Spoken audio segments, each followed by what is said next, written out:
Assalamualaikum sahabat, apa khabar?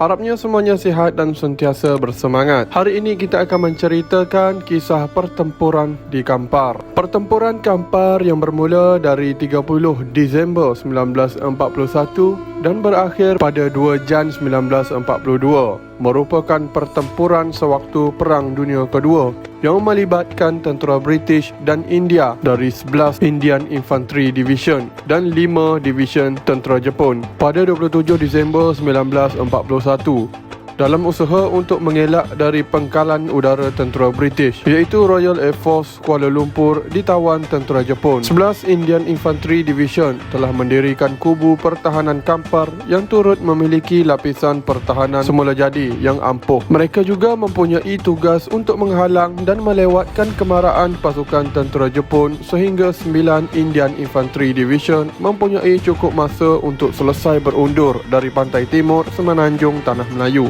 Pada masa itu, tentera Jepun pula mempunyai matlamat untuk menawan Kampar sebagai hadiah tahun baru kepada Maharaja Hirohito, dan pada 30 Disember 1941, tentera Jepun telah mula mengatur gerak 5 division bagi mengepung kedudukan tentera British dan India. Pertempuran kemudiannya bermula di keesokan harinya.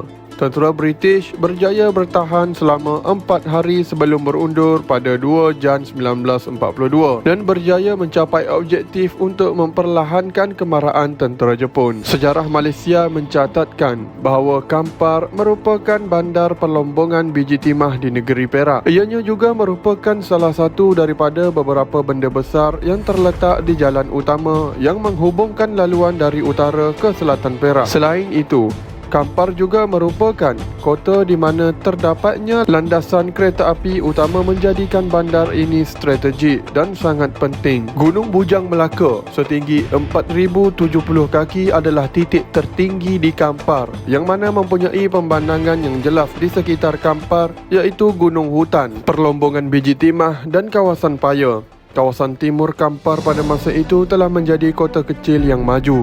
Seluruh kota dan pembangunan di Perak berada di bawah pemerintahan British yang diberi mandat untuk menjaga keselamatan setempat. Kempen pertempuran di Kampar. Dengan bermulanya pencerobohan tentera Jepun ke Tanah Melayu, strategi baharu telah dirancang agar perang dapat dibendung di wilayah tengah Tanah Melayu dengan mengatur strategi untuk menyekat kemasukan tentera Jepun ke Tanah Melayu. Lieutenant General Arthur E. Percival, Panglima Tentera British di Tanah Melayu, memilih Kampar sebagai lokasi pertahanan Tanah Melayu. Beliau juga turut memaklumkan bahawa posisi pertahanan terbaik selepas Kampar adalah Tapah, Bidur dan Slim River. 3rd Indian Corps yang mempertahankan bahagian utara Tanah Melayu telah berundur secara berperingkat ke selatan Tanah Melayu. Ketika itu amat sukar untuk tentera British merancang atur gerak tentera. Beberapa usaha telah dilakukan bagi menyekat kemarahan tentera Jepun di Jitra dan Gurun tetapi gagal. Lieutenant General Arthur E. Percival telah memilih bandar Kampar sebagai posisi pertahanan iaitu di kaki Gunung Bujang Melaka pada ketinggian 1,200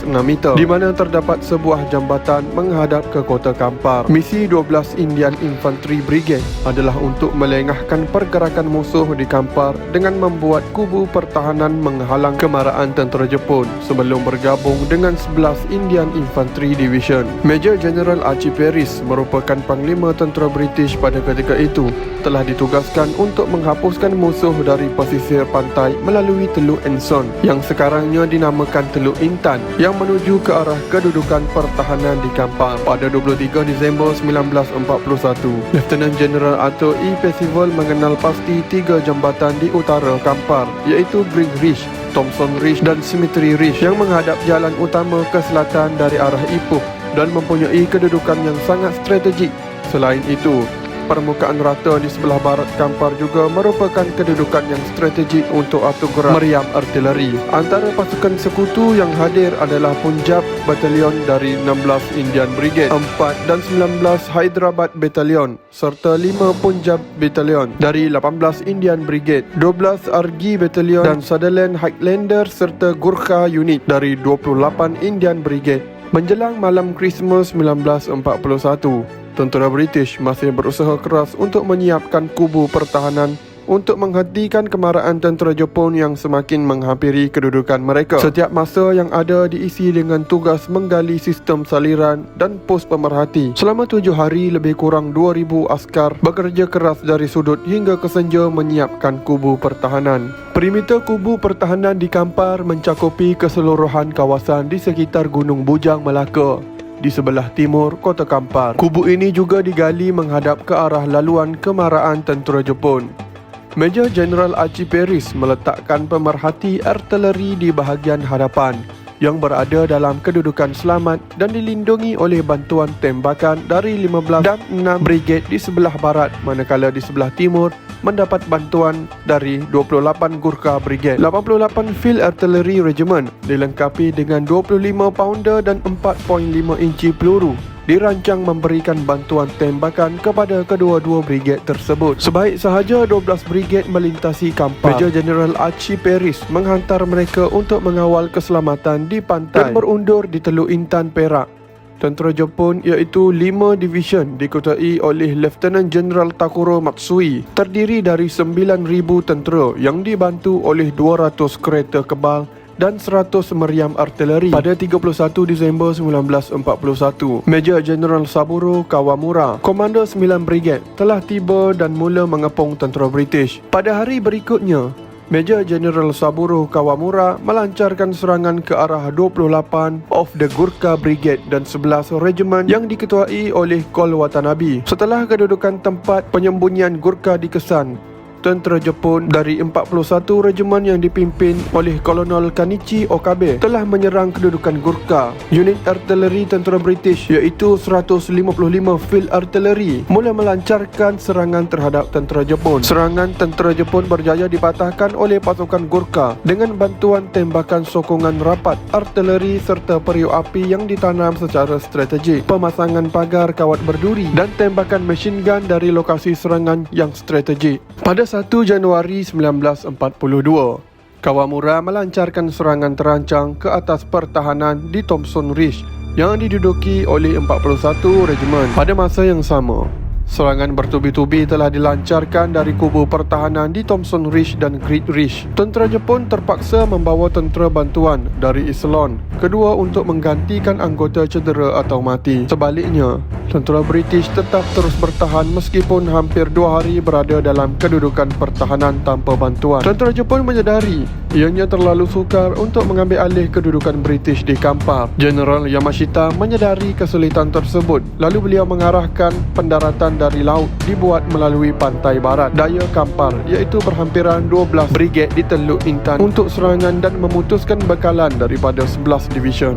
11 Japanese Infantry Regiment telah mendarat di hutan melintang dan Teluk Intan untuk melancarkan serangan dari selatan, manakala tentera dari Royal Guard Division ditugaskan meneruskan serangan selepas Sungai Perak bagi menawan Teluk Intan dari utara. Pendaratan berjaya dilakukan tentera Jepun pada 2 Jan 1941 dan Teluk Intan jatuh setelah pertempuran berlaku di antara Independent Cavalry Companies. Tentera Jepun terus mengancam laluan utama bekalan tentera British di selatan dan British membuat keputusan untuk berundur dan Kampar harus ditinggalkan. Tepat sebelum tengah malam, tentera British mula menarik diri dan berundur. Strategi dan analisis pertempuran Kampar. Kampar adalah kawasan tanah terbuka dan memberi kelebihan kepada tentera British dan Jepun dari segi penempatan senjata, bantuan dan atur gerak aset. Dalam pertempuran ini, tentera Jepun menggunakan serangan frontal dan flank, di mana komposisi kereta kebal menggunakan pendekatan ke arah utara, sementara serangan flank menggunakan pantai barat